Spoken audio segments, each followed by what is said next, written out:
In today's video, I'm going to talk about 5 reasons why you're unhappy with your style that have nothing to do with the clothes in your closet. In my time as a personal stylist, and even in my own personal style journey, I've come to realize that what is happening externally with our appearance and our wardrobe is actually a reflection of what is happening internally. So if being happy with your wardrobe and feeling aligned in your personal style was as simple as having the right clothes, everyone would have figured it out by now. My clients had success figuring out their personal style when they started with internal work to figure out where they had limiting beliefs or what habits were holding them back from dressing how they actually wanted to dress. And these were the top 5 that I saw over and over again. Number 1, other people's opinions carry way too much weight and you don't trust yourself. Most of the messaging that we hear from the mainstream fashion industry and people in our lives is that our appearance is about being attractive and pleasing to other people.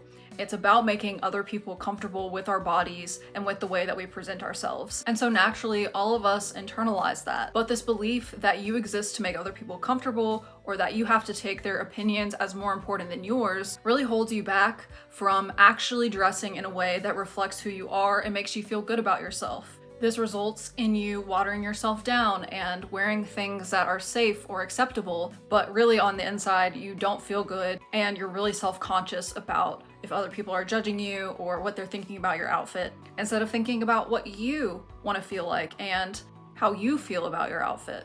And like I said, this did not just start yesterday. This is something that you've been doing probably unconsciously since childhood. So it's a really good idea to look backwards and see what opinions you have absorbed about yourself from other people, because that way then you can start to replace them with the beliefs that you'd actually like to have about yourself. Number 2 is you're focused on the wrong things. Instead of focusing on expressing yourself and making you feel psychologically and physically comfortable, you're more worried about getting your wardrobe right. So this might look like being really obsessed with trends and being so worried about not being in or looking old, or those feelings of FOMO that I'm gonna be left behind if I'm not exactly on trend and staying with the times. Maybe you're really drawn to certain silhouettes or colors or styles, but you're holding yourself back from wearing them because you don't think they're appropriate for your age. Another example might be fashion rules. You're so worried about breaking these arbitrary rules. Whatever it is, it's leading to a lack of experimentation.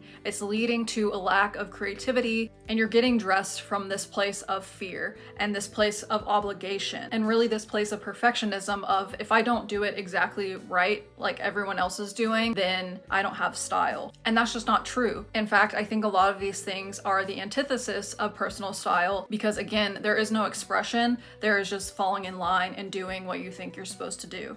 Instead of focusing on all these things, I again suggest figuring out who you are and what styles and silhouettes and things you enjoy wearing, what makes you feel like yourself, and leaning more into those. There's nothing wrong with having certain fashion rules that you really live by, or seeing certain trends that you're really drawn to and that you actually really like wearing. They reflect your style, but it's really good to reflect on what things you're putting your energy into because you want to versus because you think you have to. Number 3 is you haven't worked through your fear of rejection and judgment. I see a lot of people stuck in their style because they're so worried about what other people might say about them. They're so worried that the people in their life won't continue to accept them if they step into a different style, if they really show up in the way that they've been wanting to. And so they kind of push it off as, if I had a different life, if I had different people in my life, then I would be able to dress that way. This is something that I really used to struggle with before I started embracing personal style, and I had to come to terms with the fact that I was going to receive judgment and rejection no matter what. But I had to decide if I wanted to be unhappy and judged, or if I wanted to be happy with myself and judged. And I chose being happy and judged. Living your life with fear of judgment and trying to please everyone around you is going to leave you a shell of yourself, because you're never actually going to be able to please everyone. Everyone has their own tastes and opinions and likes and dislikes, so it's truly impossible to please everyone. On the other side of this fear of rejection and judgment, there's also the chance for somebody to accept you and love you for who you are. Number 4, you're waiting to completely accept yourself before you work on your style. So many people seem to think that they have to become this different person before they can embrace a different style, when in reality, your personal style is going to help you step into that person that you want to be, and that honestly you already are. If you have that desire in you, you're already that person, you just need to externalize it. Personal style is a tool to find self-acceptance. It helps you to get to know yourself and to trust your own opinions, like we talked about earlier in this video. Instead of letting trends and all of these external factors tell you how to dress,